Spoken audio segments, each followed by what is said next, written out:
Fala jovem, meu nome é Sérgio Quintanilha, mais uma vez bem-vindo ao nosso canal. Hoje novamente com o Bruno Moraes, do projeto Entre o Aie e o Orum, e nós vamos falar um pouquinho para vocês a respeito, mais um pouquinho, né, a respeito da Cabala Mística da John Fortune. Vou mostrar aqui o livro para vocês novamente. E hoje nós vamos falar do Triângulo Supremo, nós vamos falar da cabeça do velho barbado. Bruno, a gente vai brincar um pouco ao longo do vídeo para deixar um pouco mais descontraído, porque é um assunto sério pra caramba. A gente vai falar do próprio Deus. É muito interessante, fique com a gente até o final, tenho certeza que vocês vão aprender muita coisa. O Bruno vai falar um pouquinho a respeito do canal dele agora. Vamos mudar a tela. Vai lá, Brunão. Obrigado, Sérgio. Então é isso. Obrigado pelo convite aí mais uma vez. Essa série estou adorando fazer junto com você. É um estudo muito importante. Eu sou tarólogo, mestre reikiano, astrólogo e faço conteúdo aqui para a internet, para o YouTube, para as outras redes sociais, como Instagram e Facebook também. Legal. Bruno, às vezes a gente conversa e fala fora do ar, né? A gente interage, e eu estava te falando da importância da Cabala. Inclusive eu gravei 2 vídeos recentemente falando um pouco a respeito disso, né? Eu falei um pouco sobre o estudo, né, do dogma e ritual da alta magia. Eu vou começar a falar um pouco mais profundamente para a minha audiência. Eu acho que passado um ano tá todo mundo já preparado, todo mundo já me conhece, sabe que eu não sou uma pessoa que brinca em serviço. Eu quero falar muito mais profundamente a respeito, não só do dogma e ritual, mas também da Cabala e do tarô mais profundamente, né? Trazer a verdade como um todo. E a gente estava falando a respeito de outros livros, de outros conteúdos, e quanto isso tem mudado a nossa vida, né? Quanto isso quebra as nossas crenças limitantes, como isso muda a vida das pessoas. E eu tenho visto nos últimos dias muitas pessoas, você também deve ter percebido, a grande quantidade de comentários dentro desses assuntos que a gente aborda, tanto da Cabala quanto da alta magia e do tarô. Falar um pouco também a respeito do desenvolvimento pessoal das pessoas. A gente não quer mexer com a fé das pessoas, a gente quer que as pessoas continuem onde elas estão, se estiver fazendo bem para elas, mas que elas transcendam isso, que elas evoluam, cresçam em conhecimento, busquem novos horizontes, porque ainda tem muito a ser alcançado. E é um pouco sobre isso que a gente está falando. A gente não quer converter ninguém, a gente não quer mexer com a fé de ninguém, a gente não está brincando de religião, a gente está falando aquilo que a gente entende, aquilo que é bom pra gente, aquilo que a gente gosta de fazer, aquilo que mudou um pouco sobre a nossa vida. Queria que você falasse um pouco a respeito disso também. Exato. Bom, a gente já disse em algum dos outros vídeos, né, que eu sou um bandista praticante, né? Eu faço parte da religião desde que eu nasci praticamente, e desde da minha adolescência eu entrei em contato com o esoterismo, com o ocultismo através de estudos e posteriormente através de práticas também, né? E tudo isso atrelado à minha religiosidade, né? Ao meu lastro energético, como eu costumo dizer, que é a Umbanda e o Axé dos Orixás. E isso é transformador, né? Quando a gente não se limita, quando a gente não se deixa prender por preconceitos, né? Por medos, por expectativas da sociedade, ou do que quer que seja, né? E a gente se permite conhecer e questionar e estudar realmente mais profundamente como é que funciona esse mundo e o nosso corpo e as nossas energias, né? Isso é transformador, né? Então é mais para... o objetivo tem que ser a expansão da consciência, o autoconhecimento e a busca pela paz e pelo equilíbrio, né? Pela melhoria de qualidade de vida mesmo, né? Eu acho que isso que é o que a gente busca aqui também, né? Sim. Então é muito importante, sim, esse tipo de estudo por conta disso, porque são filosofias milenares, né? A gente não está falando aqui de soltar Hadouken, raio pela mão, né? Igual a gente brinca. A gente está falando aqui de filosofias de vida, né? Para melhoria da qualidade de vida, para a gente transcender enquanto seres humanos, enquanto espíritos imortais, né? Sim, legal, legal. Deixa eu pegar aqui a bola de novo, a gente já vai entrar no assunto. Pessoal, nós abordamos a Cabala Mística da John Fortune.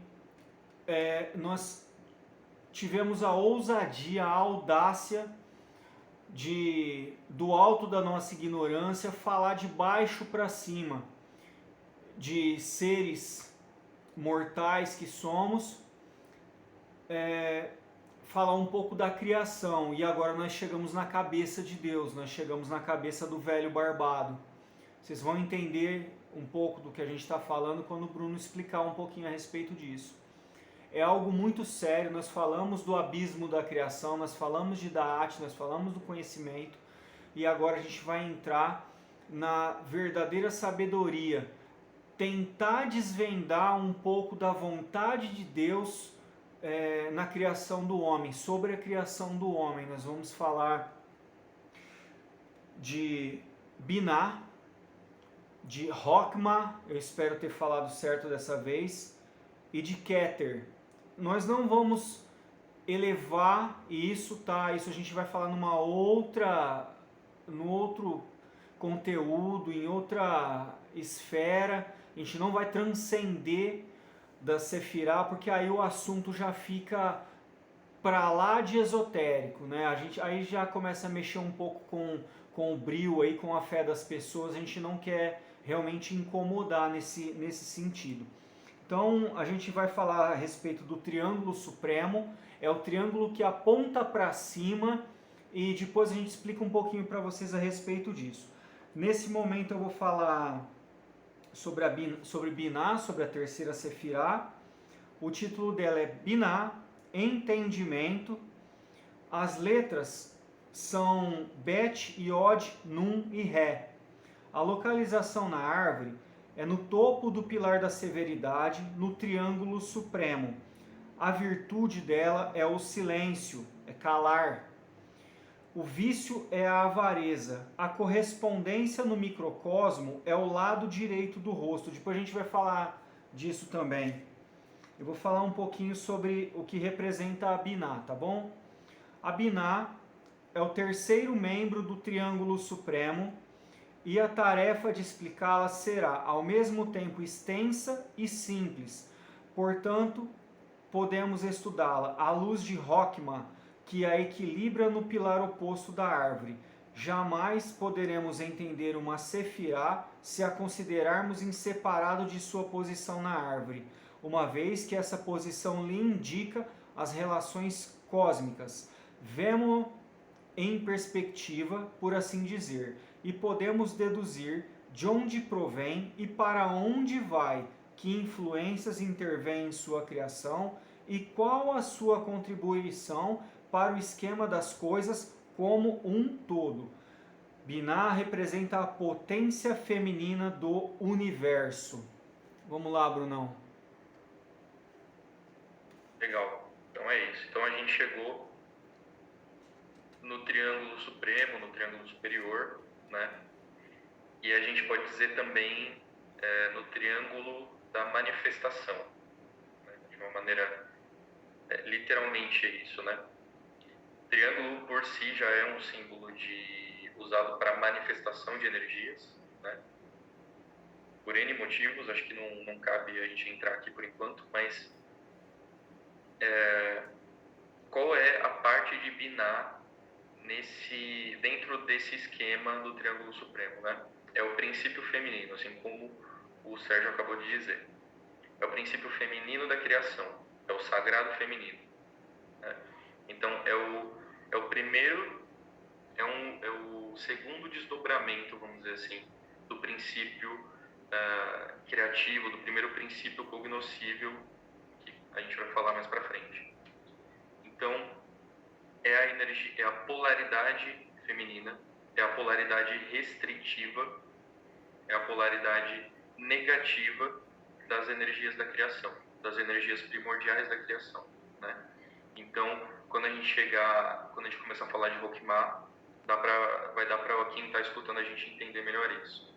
Então, a função de Biná é restringir e aí, consequentemente, dar forma, dar objetivo para a energia, né? Então, é a restrição e o significado, o objetivo, né? Dar uma função para as energias, tá? Essa é a função do princípio feminino, essa é a função de Biná, né?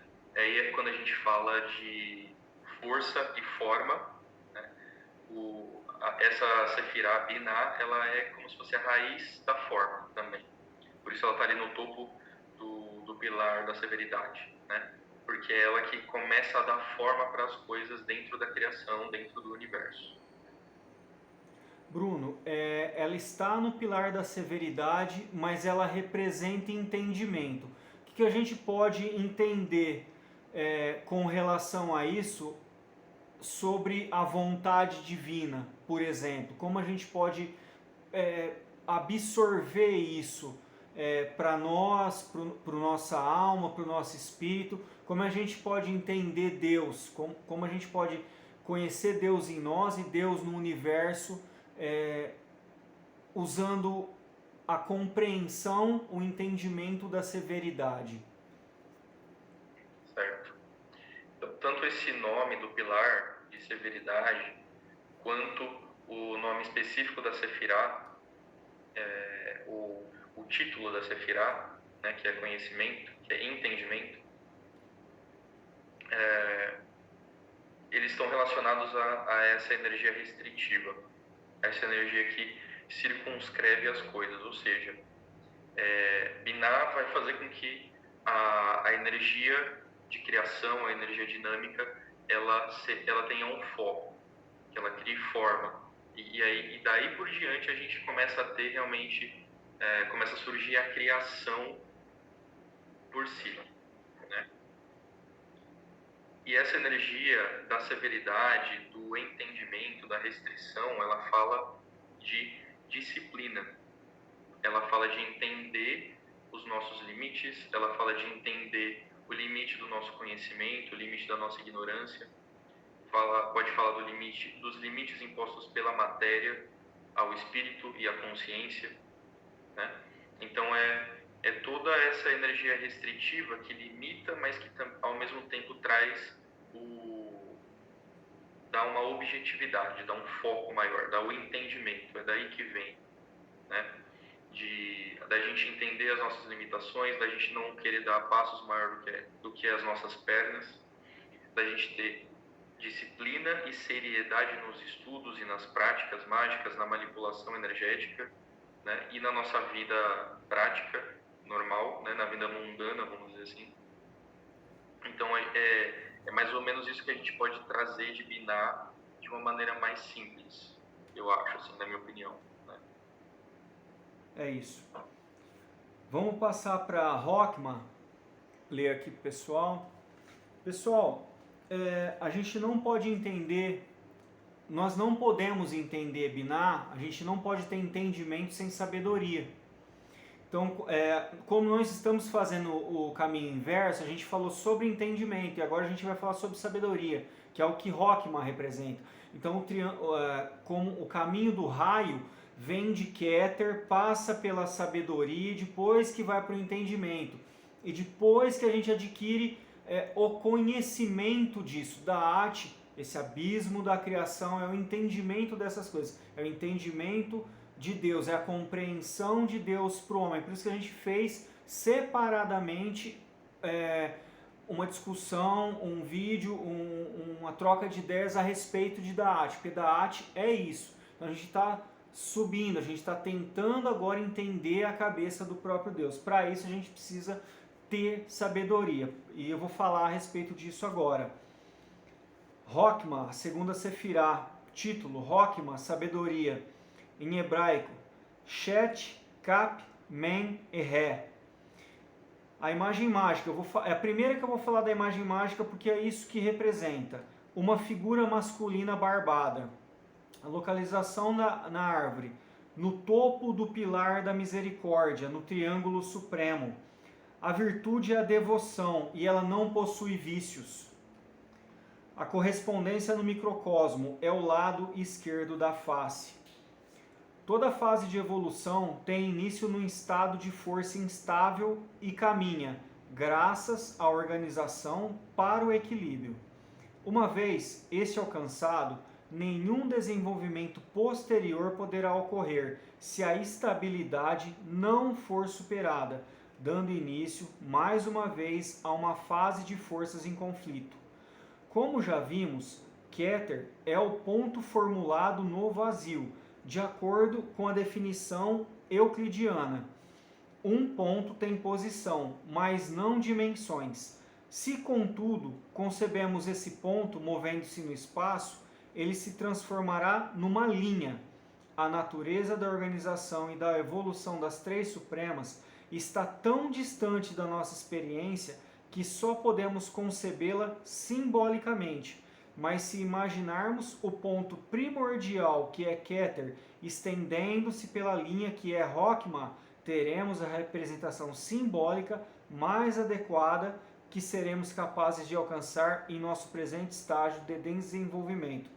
Pessoal, fiz um vídeo também sobre o círculo e o ponto. Eu vou deixar aqui em cima para vocês assistirem. Simbólico, numa visão da maçonaria, mas é muito importante que vocês entendam sobre o ponto dentro do círculo. Também faz parte e muito importante da Cabala. O Bruno vai falar um pouquinho para a gente a respeito agora. É isso aí. Então, agora a gente chega no outro extremo, né?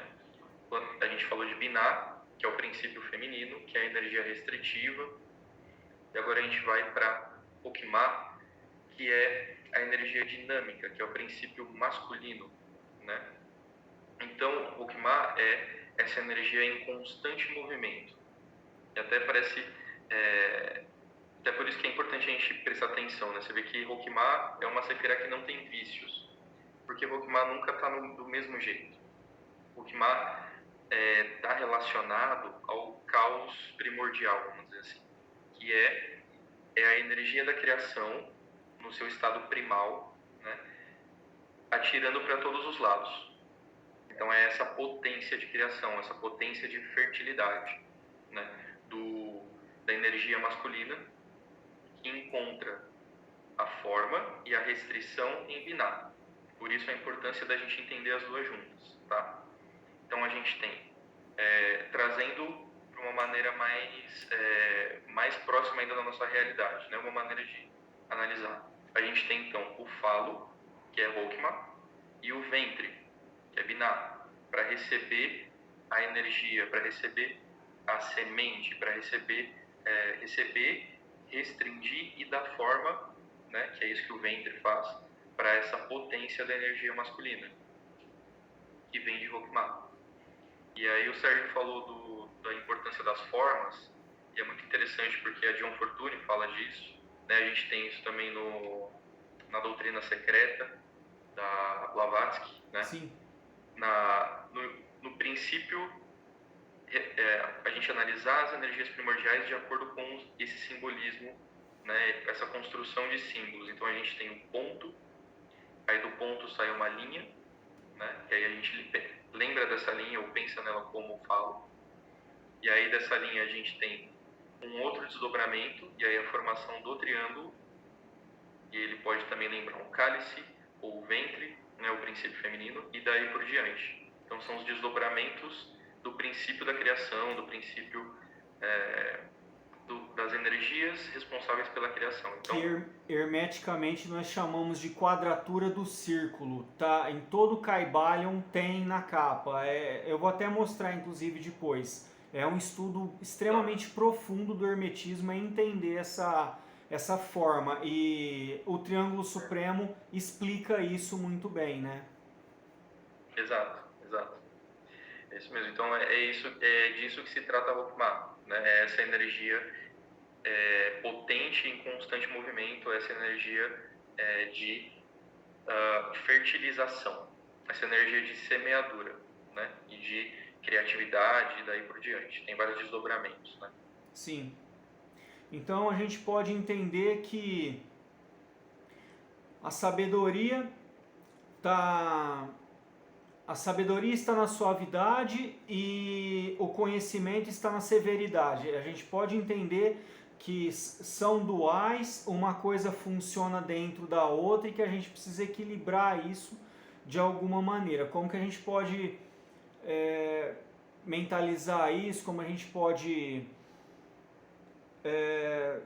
meditar nisso, Bruno? Qual é o verdadeiro sentido disso, né? Como a gente pode trazer isso para a nossa vida no dia a dia, no cotidiano? Inclusive você falou de trabalho, eu acho isso para mim, o triângulo supremo representa a verdadeira pirâmide de Maslow. Normalmente os terapeutas, os psicólogos separam a pirâmide de Maslow, eles pegam o desenho da pirâmide e separam em faixas. Eu acho que ela perde o sentido. Por quê? Ela deixa de ser um triângulo e passa a ser vários triângulos retângulos. E o verdadeiro sentido é que cada uma dos lados desse triângulo representem uma coisa, porque o triângulo em si não desmonta. Então eu costumo montar esse triângulo supremo como Deus, família e trabalho. Por isso eu gosto de trazer muito pro lado do trabalho, não só a minha parte espiritual, mas também a minha parte física e emocional. Como os próprios maçons acreditam que o trabalho lapida a pedra bruta e preenche de ouro, né, o seu interior. O que você pode falar a respeito disso pra gente, Bruno? Legal, é isso mesmo. Primeiramente, quando você falou sobre entendimento e sabedoria, né? Então são duas coisas diferentes, são antagônicas, são complementares, né? É diferente, a gente, quando entende um conceito, é uma coisa. Então, por exemplo, a gente está lendo o livro ali da John Fortune e entende o conceito que ela está passando para a gente. A gente alcança o entendimento, né? Através do estudo, através desse trabalho teórico. Mas a sabedoria que vem de saber é quando você sabe que aquilo é real, quando você sabe que aquilo funciona. E como que você alcança a sabedoria? Colocando em prática na sua vida esses conceitos. Então, você entende, né? E aí, como a gente está falando de maneira ascendente, você entende o conceito para depois você conseguir saber que ele funciona, saber que ele é real, né? Para alcançar a sabedoria, né? Para alcançar realmente a experiência, a vivência dentro desse conceito, para você conseguir conciliar esses dois. Eu entendo e eu sei. Eu entendo e eu sei fazer, né? E aí, a partir disso, a gente pode até voltar para o conhecimento. O conhecimento é isso. Então, você entendeu o conceito, você sabe que ele funciona, você sabe na prática, você tem o verdadeiro conhecimento agora, né? Agora você tem o verdadeiro conhecimento, que vem desses dois princípios, né? De vitalidade, de energia, de impulso, de criatividade, né? Realmente de movimentação, de dinamismo, em complemento com a restrição, com a limitação, com a disciplina, com a seriedade, com a responsabilidade, com a discrição. Tudo isso está muito relacionado também com Binah, com a introspecção, né? Então, Binah vai ser aquela energia centrípeta e Roquimá vai ser energia centrífuga, né? Que são complementares. Então, a irradiação para fora e a irradiação para dentro, a introspecção, e depois para você colocar para fora aquilo que você aprendeu, aquilo que você lapidou dentro de você, precisa ir para fora, né? Saber ousar, querer e calar. Saber ousar, querer e calar. Isso mesmo. Né? Vamos falar de Keter. Pessoal, chegamos no topo da cabeça, na parte mais importante, na minha opinião. Quando a gente começa a ler a respeito da Cabala mística, da Cabala prática, da Cabala meditativa, seja qual for a ramificação da Cabala que você esteja estudando, a gente toma um susto quando lê sobre Keter, né? Sobre a coroa, sobre a primeira Sefirá. Será que eu vou entender? Será que isso aqui é para mim? Keter é a coroa, está acima da nossa cabeça, está muito acima da nossa compreensão. É a vontade do próprio Deus. E a gente vai tentar de alguma maneira, sei lá, explicar para vocês um pouco a respeito disso. Vou tentar dar a minha opinião aí também junto com a do Bruno. Vamos ler primeiro, né? Keter, a primeira Sefirá. Keter, coroa, em hebraico. Cap, Tal e Rek. A localização na árvore, no topo do pilar do equilíbrio, no triângulo supremo. A virtude é a consecução, a realização da grande obra, e ela também não tem vícios. Correspondência no microcosmo é o crânio, o Sayedá, a centelha divina, o lótus de 1000 pétalas. Keter, a coroa, localiza-se na cabeça do pilar medial do equilíbrio, e nele estão suspensos os véus negativos da existência. Já comentei, a autora, a utilização desses véus negativos como estrutura para o pensamento, de modo que não repetirei esse ponto, mas o Bruno vai falar a respeito. Lembra ao leitor que Keter, a primeira manifestação, representa a cristalização primordial na manifestação do que era até então imanifesto e, por conseguinte, incognoscível, irreconhecível. Nada podemos saber a respeito da raiz de qual brota Keter, mas quanto à própria Keter, podemos adiantar alguma coisa. Ela pode representar para nós, em nosso estágio de desenvolvimento, o grande desconhecido, mas não é o grande incognoscível. A mente do mago pode abarcá-la em suas visões mais elevadas. Em minhas próprias experiências com a operação conhecida como elevação dos planos, que consiste em elevar consciência pelo pilar médio por meio da concentração nos sucessivos símbolos e nos caminhos. Keter, numa ocasião em que lhe toquei as fímbrias, surgiu como uma cegante luz branca, anulando por completo todo o pensamento. Vamos lá, Brunão. Que enrascada, hein, cara? Vamos lá. Então, eu acho legal a gente falar, continuar usando essa lógica dos princípios da criação, né? Então, assim como a gente disse que Binah e Hokmah são, consequentemente, princípio feminino e masculino da criação, essas duas Sefirot, elas são desdobramentos de Keter, né?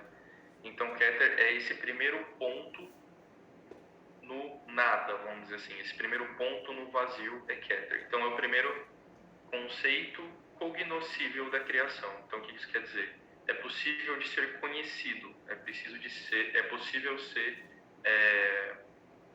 compreendido pelo homem, tá? Talvez não na sua magnitude, né? Mas é um primeiro princípio que surge no mundo manifesto, depois do imanifesto, né? Através do imanifesto. E aí a gente tem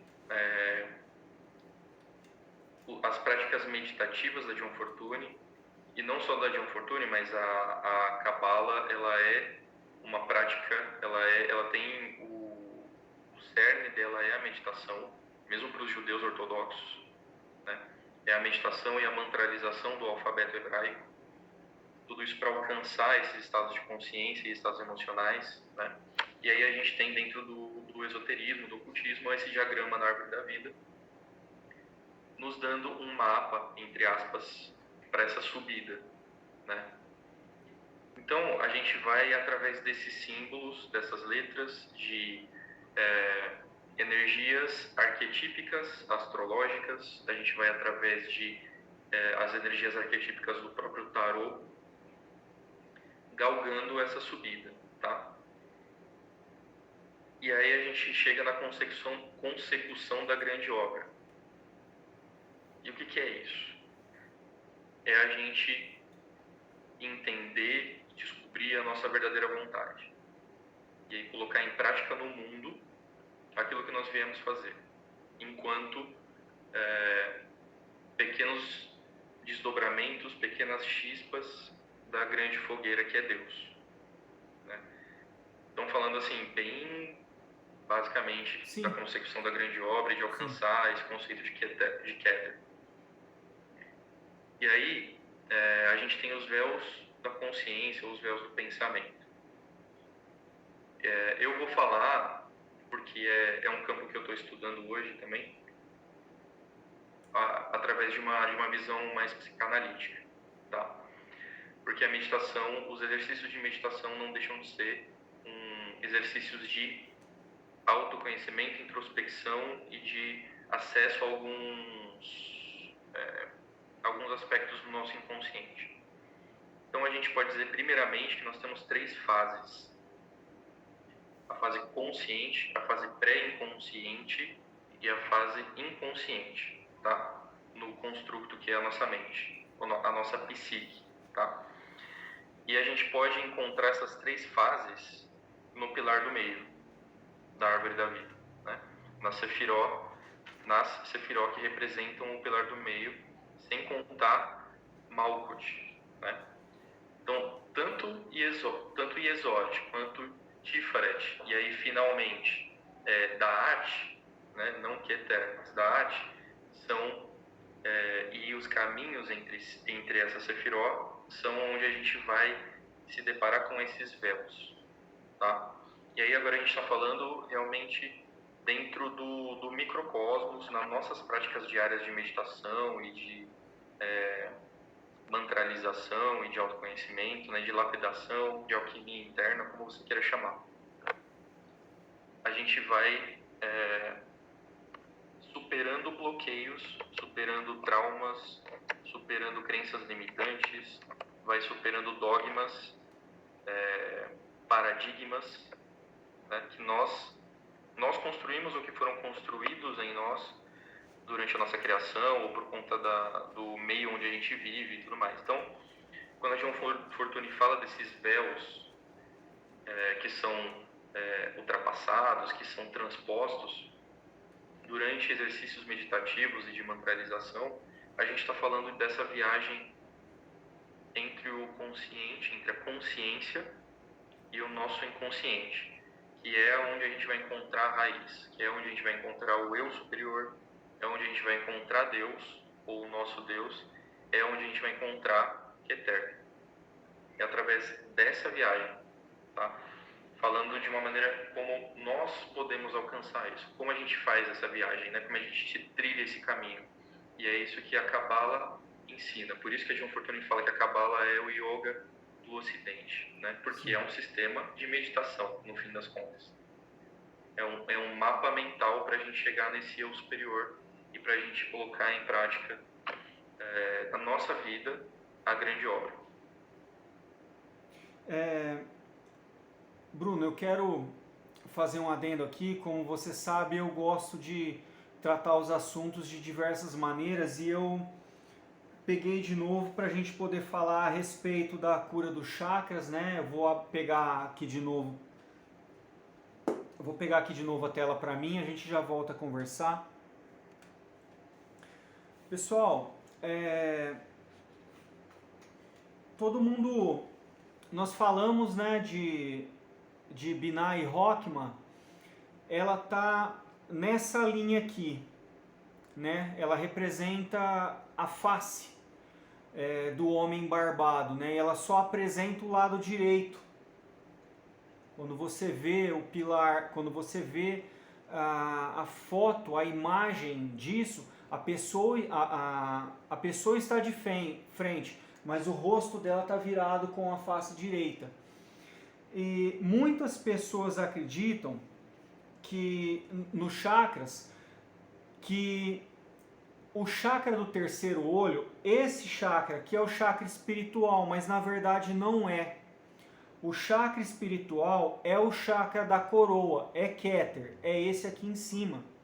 E eu vou falar um pouquinho a respeito disso para vocês. A gente vai ler no livro da Margarita Alcântara, tá? Já mostrei para vocês várias vezes, a gente já leu, recomendo fortemente, da editora Pensamento. Todo mundo que tem esse livro usa pra caramba, não tem como não usar esse livro, tá? Para quem acredita, para quem não acredita, o caminho de conhecimento que esse livro trouxe é inacreditável. Então vou falar para vocês agora a respeito do chakra do terceiro olho, que chama chakra do terceiro olho, tá? A cor é o índigo, né? Aquele azul escuro, é o jeans, né? Vou falar um pouquinho para vocês. Chakra do terceiro olho em desarmonia.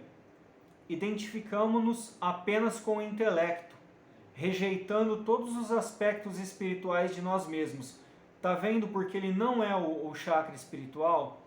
Não confiamos na nossa intuição, nem mesmo temos consciência dela, enxergando tão somente a realidade física da vida e sentindo muito medo da nossa voz interior. O que o chakra do terceiro olho em harmonia? Inserimos nossa intuição e consciência nos aspectos cotidianos da vida. Confiamos em nossa voz interior e agimos de acordo com o que nossa intuição nos diz, o que a fortalece. Temos um saber profundo que supera o que vemos fisicamente. Inclusive, estamos em contato com nossa clarividência, o dom de receber informações intuitivas por meio de visão interior, sem a participação dos órgãos dos sentidos.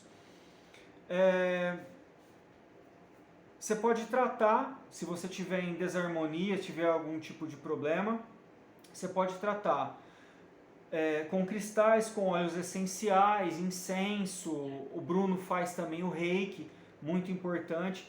E qual que é a possível causa de problema com relação ao terceiro olho? Questões mentais e emocionais e bloqueios de energia. Queria que o Bruno falasse um pouco a respeito disso, para depois a gente poder falar a respeito do chakra da coroa e entrar realmente na parte espiritual disso daí. Vamos lá, Bruno. Certo. Então, como o Sérgio disse, o chakra frontal, ele é responsável pela nossa percepção, né? Pra gente resumir. Então, fisicamente, por exemplo, ele está ligado aos ouvidos, ao nariz, aos olhos, né? Aos órgãos dos sentidos, né? E quando a gente transcende essa parte, vai para uma parte mais filosófica, ou espiritual, ou esotérica dessa compreensão, a gente tem o chakra responsável pela nossa percepção de outras realidades, né? Mas aí você percebe, como o Sérgio falou, quando a gente chega no desenvolvimento desse chakra, e aí falando de maneira ascendente, do chakra básico até chegar no frontal, quando a gente chega nesse chakra, quando a Kundalini chega nesse chakra, porque é nele que ela chega, aí sim a gente toma percepção do mundo extrafísico ou das outras dimensões. Mas você percebe que aí a gente inicia o caminho, né? A gente começa a perceber, a gente começa a ter sensibilidade, a gente começa a enxergar, a gente começa a sentir. E aí esse é o começo de uma nova jornada, né? a gente ainda tem a coroa, a gente ainda tem a verdadeira vontade, o eu superior, a consecução da grande obra, né? Então é um chakra importante para essa sensibilização, né?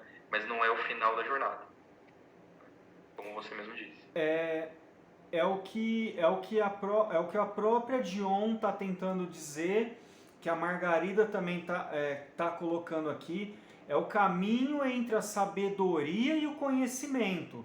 Mas a abertura do terceiro olho, como por exemplo muitas pessoas acreditam que vão te elevar espiritualmente, não é isso.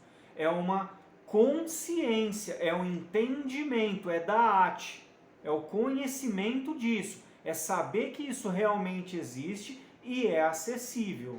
Agora a gente vai realmente falar a respeito disso espiritualmente. Vou pegar a bola aqui de novo, Brunão. Pessoal, agora sim, chakra da coroa, tá? É o último chakra, o chakra espiritual, o chakra da coroa. É a ponte que nos liga ao divino e ao nosso eu superior, ao seu Deus interior, tá? O chakra da coroa em desarmonia.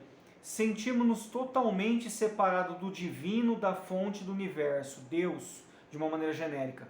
Podemos até ter raiva de Deus. Temos dificuldade de confiar em nosso caminho e em nossa vida em geral. Sentimos-nos deprimidos, sozinhos, insatisfeitos com a vida e incapazes de nos livrar da ansiedade e do medo. O chakra da coroa em harmonia. Vivemos no conhecimento da unidade, a ideia de que estamos todos interligados. Compreenderemos que somos reflexos individuais do divino.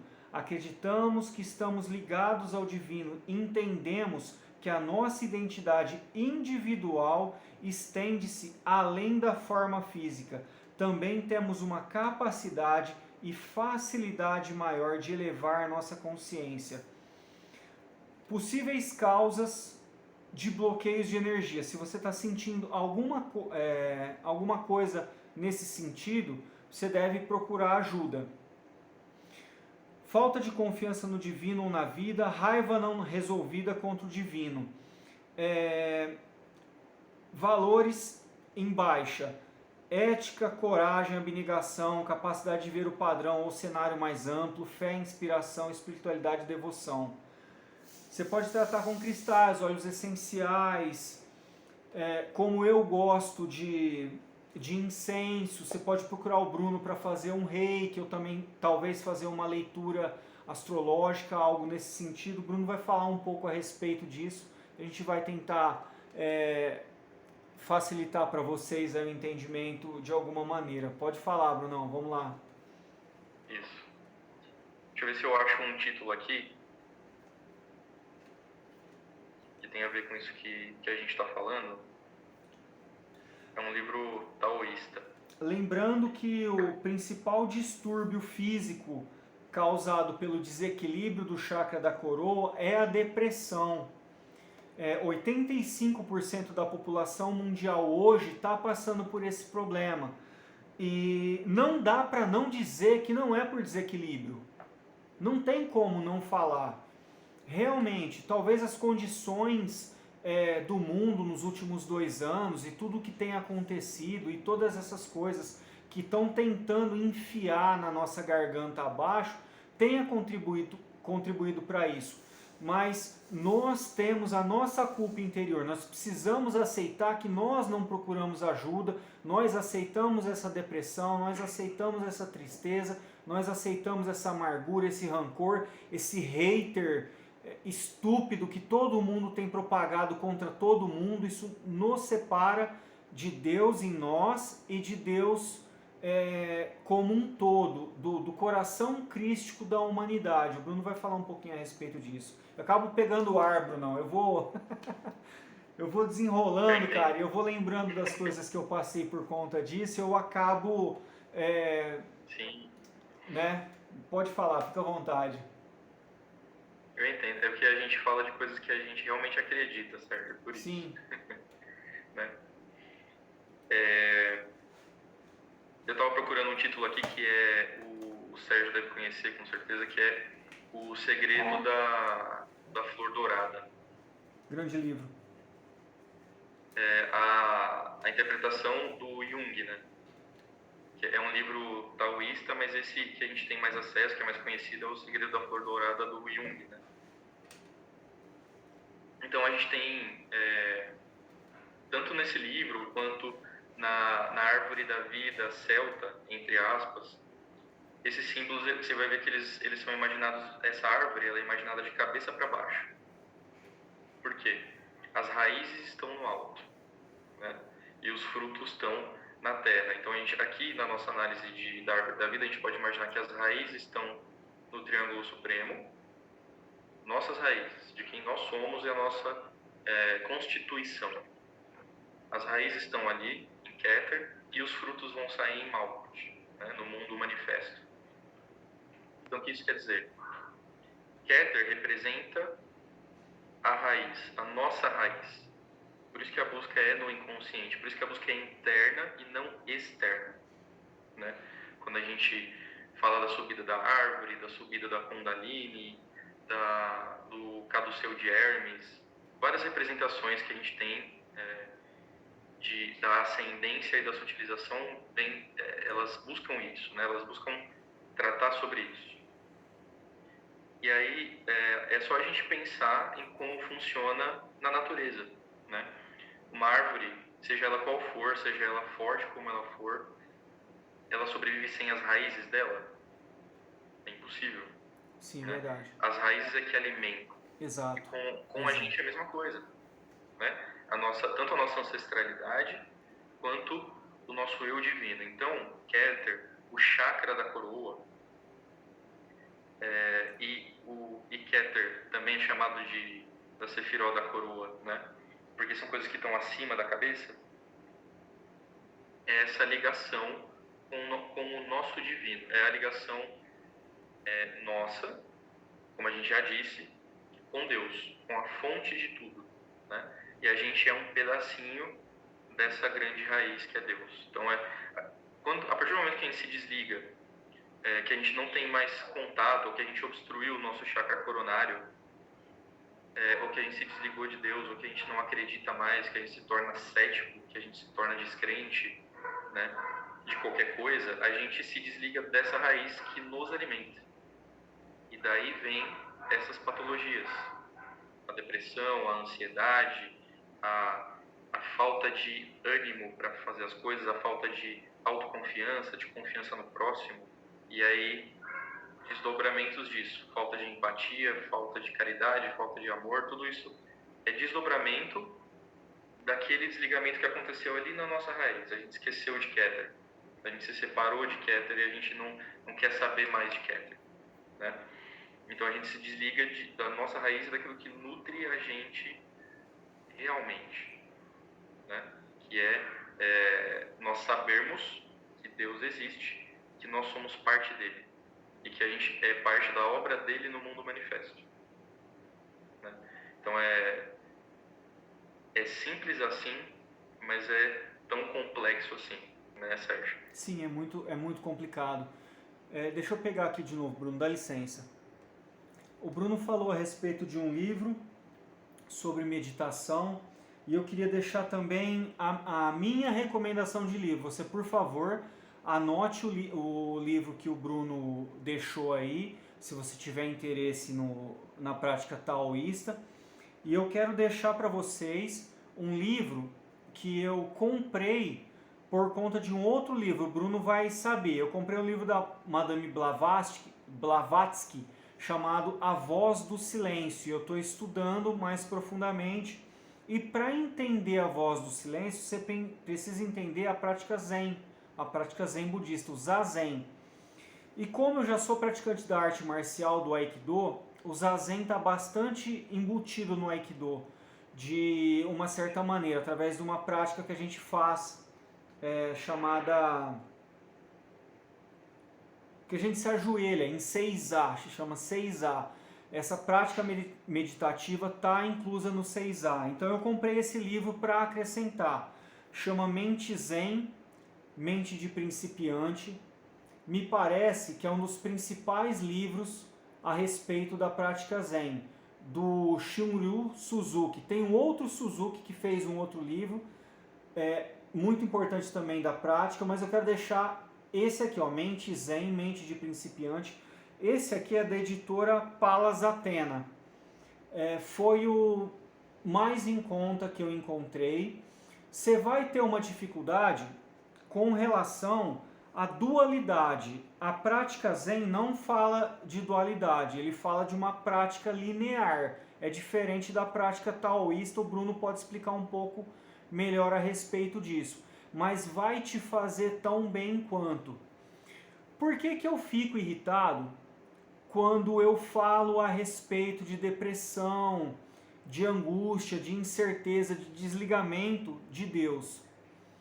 Eu fiz parte, durante um bom período da minha vida, de uma determinada religião, que não vem ao caso, que me parece ser perito em crença limitante. Parece que eles têm uma habilidade fora do normal em embutir crenças limitantes na cabeça das pessoas. E durante um grande período da minha vida, um pouco mais de 10 anos, quase 2 décadas na verdade, eu acreditei muito naquilo. E eu achava que aquilo era realmente a verdade absoluta, que naquele livro sagrado estava a verdade absoluta. E eu vivia preso dentro desse sistema de alguma maneira, sendo criticado por ser diferente. E na verdade o meu único problema era ser depressivo. Eu tinha uma depressão bastante profunda, arraigada, tive um problema sério de saúde, fiquei muito tempo destruído. Foi quando eu descobri que não tinha quem podia me ajudar, principalmente dentro dessa religião, porque eles também não tinham ajuda. Foi aí que despertou essa vontade, esse interesse, esse gosto pelo divino, por querer entender Deus. E eu posso te dizer, sem medo de errar, foi a melhor coisa que eu fiz na minha vida. Me livrar da religião, da religiosidade, das crenças limitantes, ler o que eu quero, ouvir o que eu quero, fazer o que eu quero dentro daquilo que é a vontade de Deus. O que deixa de ser, aquilo que passa da vontade de Deus é satanismo. Inclusive eu recebo muitas perguntas a respeito disso. Ah, é magia do demônio, magia satanista, isso é do capeta. Meu querido, tudo aquilo que está fora da vontade de Deus é do capeta. É magia negra, é satanismo, é outra coisa que não aquilo que é a vontade de Deus para o homem. Vou passar para o Brunão explicar para a gente um pouquinho sobre Tao, sobre Zen, falar um pouquinho a respeito também das experiências pessoais dele. Vai lá, Brunão. Nesse caso aí eu vou dizer que eu não sou um especialista, talvez eu não seja a pessoa mais indicada, tá? Para falar essas diferenças. Eu acho que a gente pode dizer o seguinte, tá? Segundo o meu ponto de vista, entre o Tao e o Zen. Porque o Tao, ele foca bastante na nossa composição energética, né? É um trabalho de manipulação energética, né?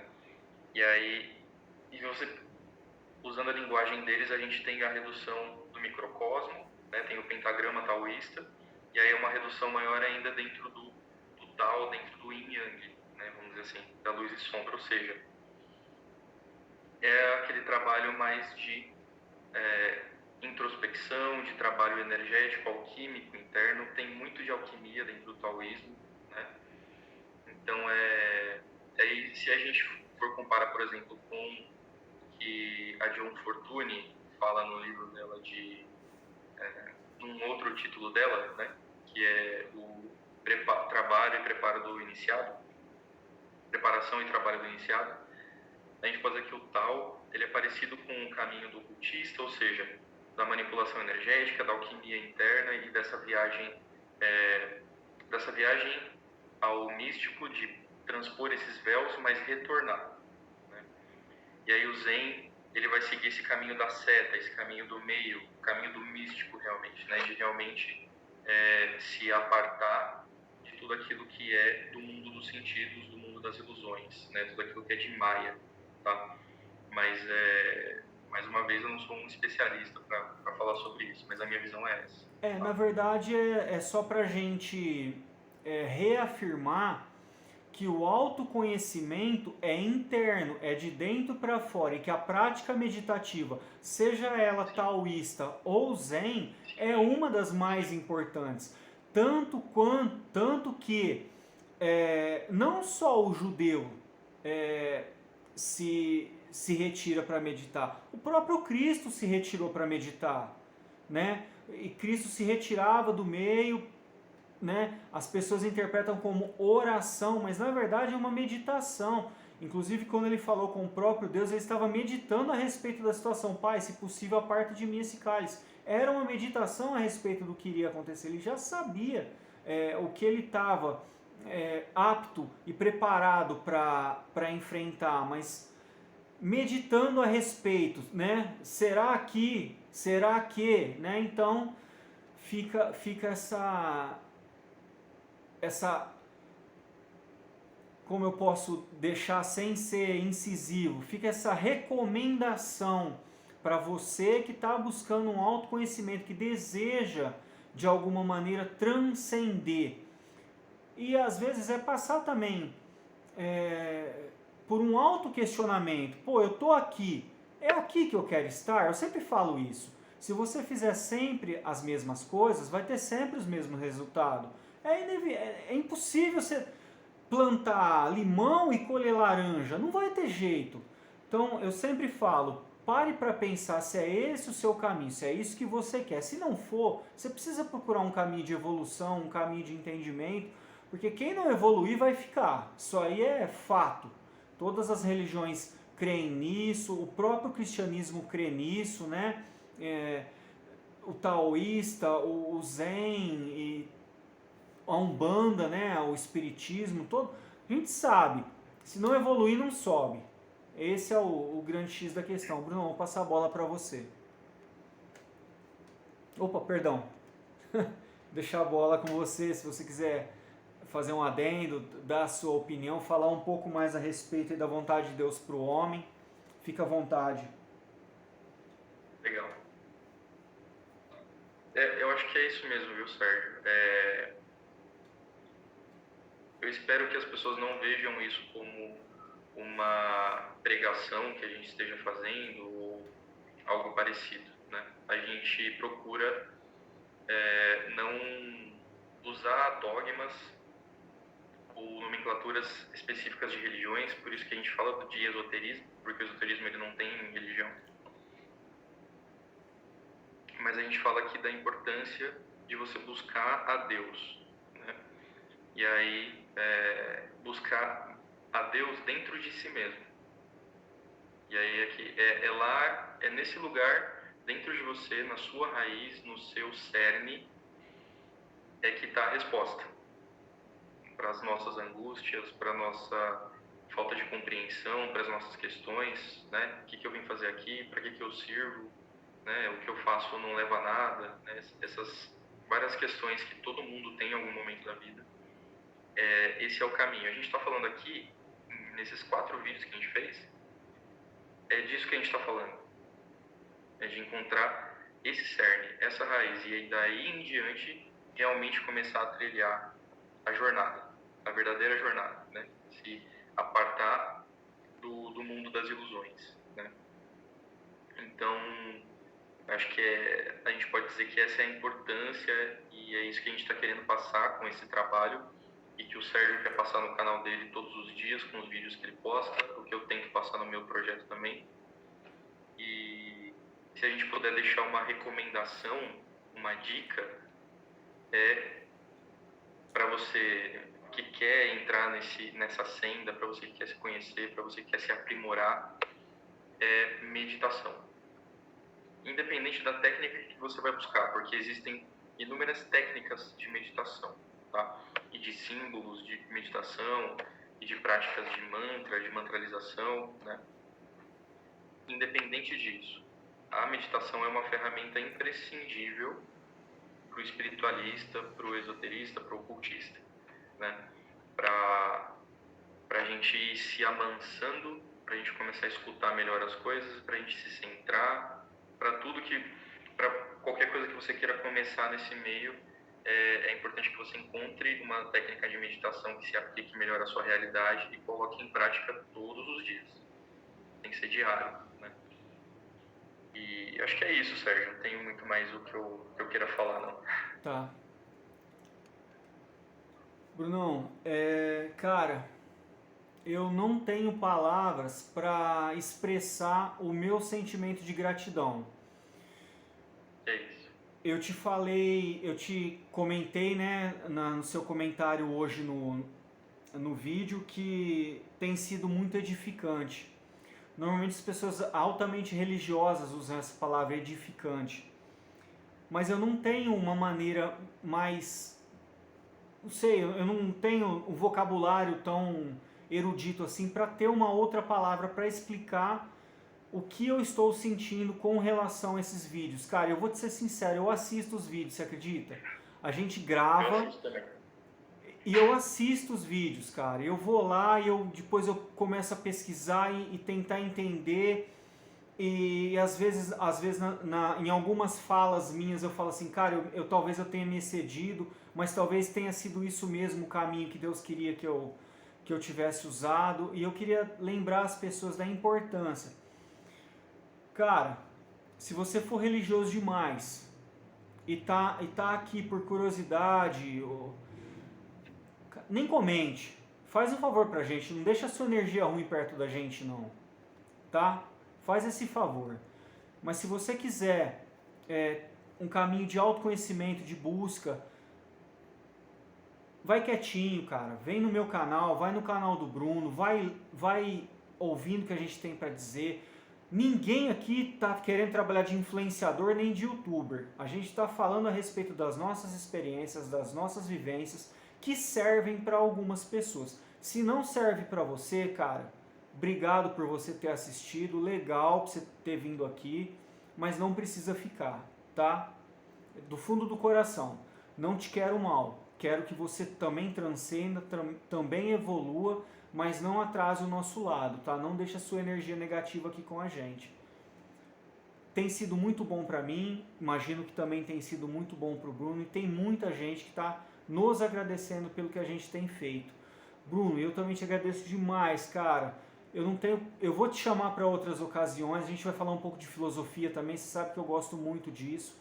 E por hora eu te agradeço muito por ter participado, por ter me permitido participar do seu canal também. Você sabe que eu não falo tanto de Umbanda, nem tão ligado assim à religião, né? Eu falo mais a respeito da filosofia, da situação do que da prática.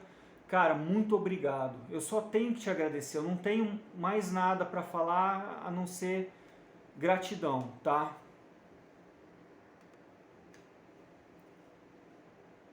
É mútuo esse sentimento do Sérgio. Eu também sou muito grato e também sinto muito orgulho desses vídeos que a gente gravou.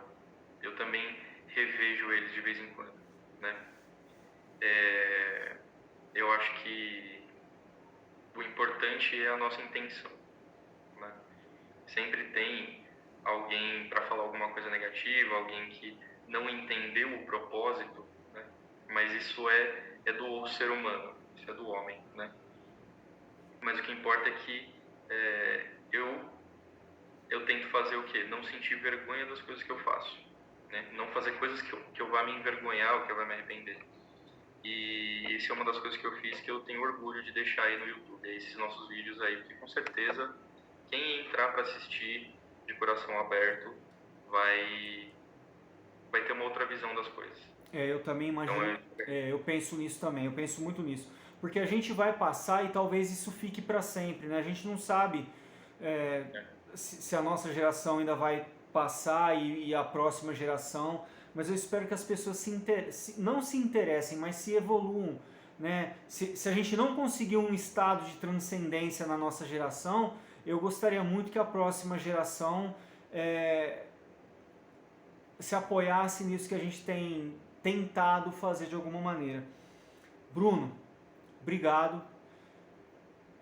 Deus te abençoe. Obrigado mesmo, cara. E queria dizer também para a audiência, cara, por favor, se inscreve no canal. Poxa, vocês vieram até aqui, vocês ficaram até agora com a gente. Se inscreve no canal, se inscreve no meu canal, se inscreve no canal do Bruno. Nós dois estamos tentando monetizar os canais, a gente não vive disso. O Bruno tem os seus trabalhos, eu tenho os meus trabalhos. Mas imagina como seria bom se a gente pudesse viver disso e passar mais tempo com vocês. De 1 hora, 1 hora e meia por dia, gravar 2, 3 vídeos, como fazem os grandes youtubers aí. Imagina o quanto a gente poderia evoluir junto fazendo só isso. Seria muito legal.